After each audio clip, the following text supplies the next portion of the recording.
Please have a seat.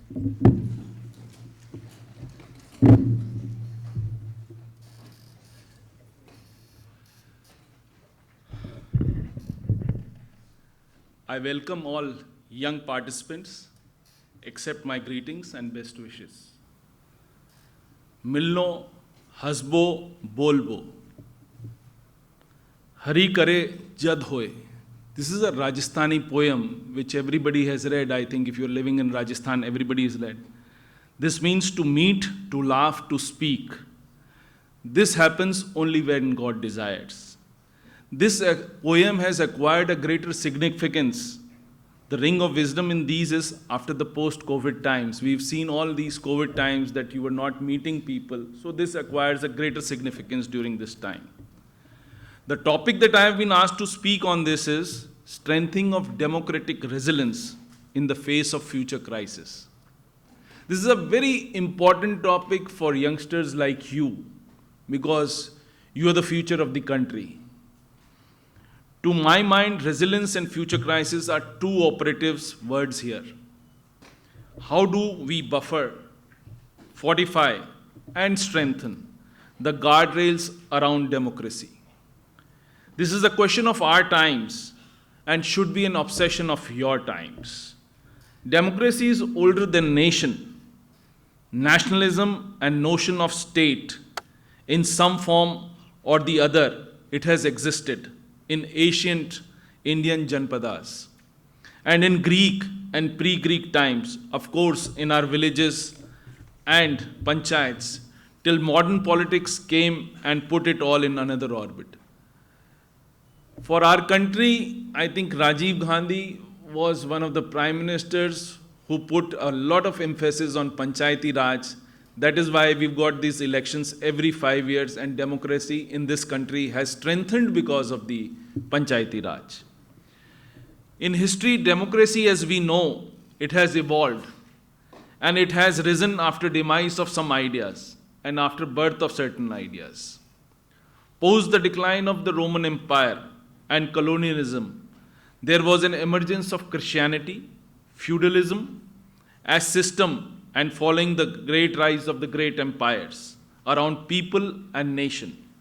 As we were soon to know them, the rise of nation states was still afar. There was trade movement and then the birth of ideas like Renaissance, Protestantism, Enlightenment, liberalism and humanism. There was an age of discovery and the rise of colonial modern slavery, the search of Christians, and the spices brought Vasco da Gama in India in the late 15th century. The modern democracy in our times cannot be understood without the historical settings and without the march of ideas. So much of democracy is within the Enlightenment, humanism, liberalism, and notion of dignity and equality. And yet, feudalism and empires that followed, these are variants of democracy that all of us know. US, UK, France, Nordic Europe, Eastern Europe, as we know it now, and the fall of the Soviet states. We are not even talking about Latin America and Africa.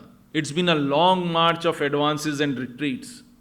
Democracy has never looked stronger than in 1990s and never looked weaker and more challenging than from 2000.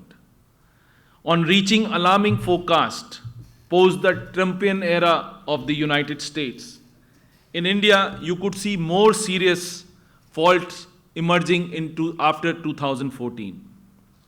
The ideals of democracy are lofty and practices are always short. And that's okay.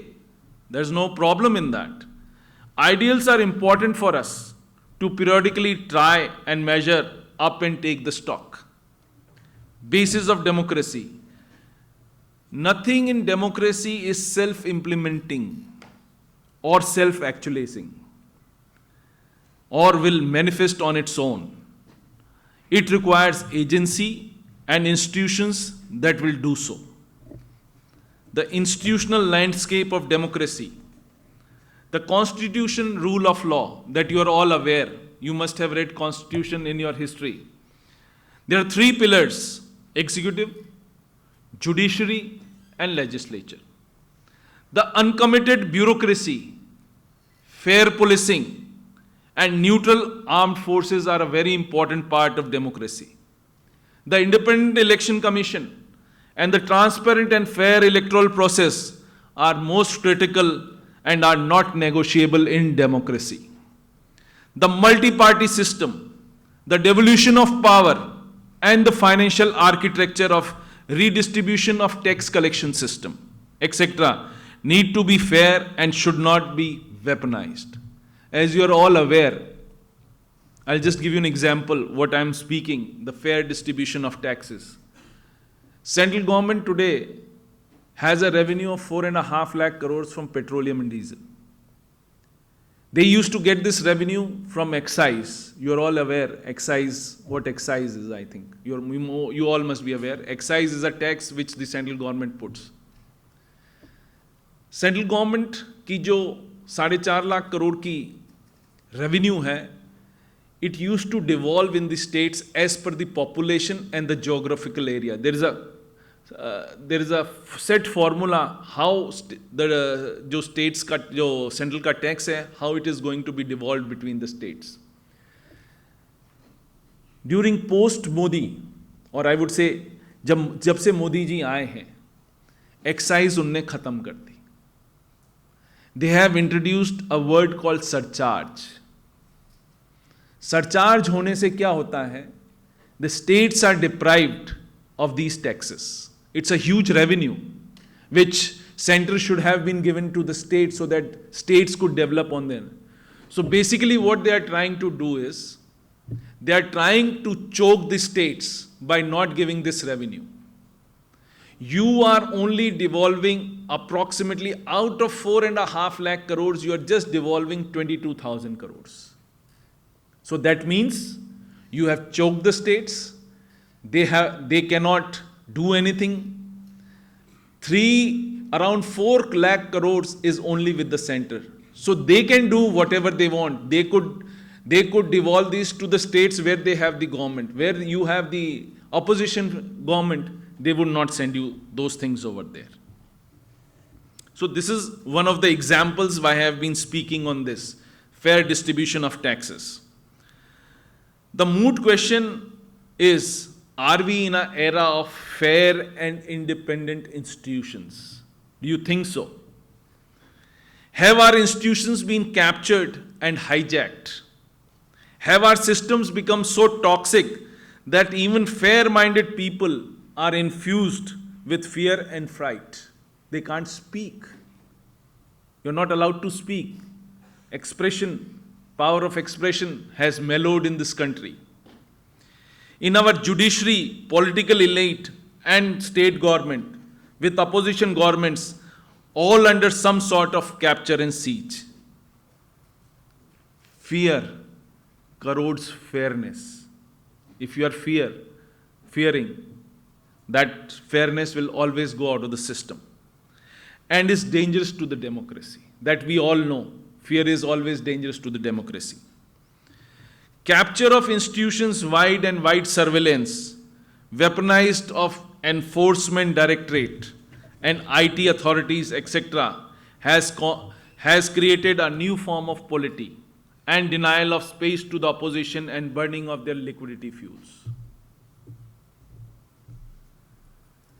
Manipur, Goa, MP, Maharashtra, the list is long. Till Wednesday, there was another mass switch in Goa. In this respect of mandate, is this respect of mandate? No. Has it happened before? Yes. We are all victims of same crimes in different times.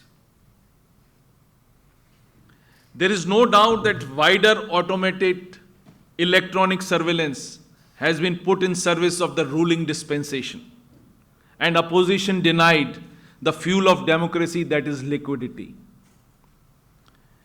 Any party activity requires money, and political economies throw up their own system of money flowing to different political parties for their legitimate activities. This is under siege, not only if you're a political heavyweight, have legitimate business interest, you are on radar. And harpoons are ready for you. This happened with upstart Shiv Sena politicos and with the land mafia barons of Goa politics. Switch or we sink. You could be a scoundrel, but you have to be my scoundrel to save your skin. New media is all captured. जो हमारा चौथा स्तंभ है, journalism. Media is all captured, seeded and manipulated. Here the Twitter whistleblowers, the deposition is in front of the Senate. If you don't know that fake accounts are bought likes and paid followers and salaried trolls exist, you would be living in fool's paradise.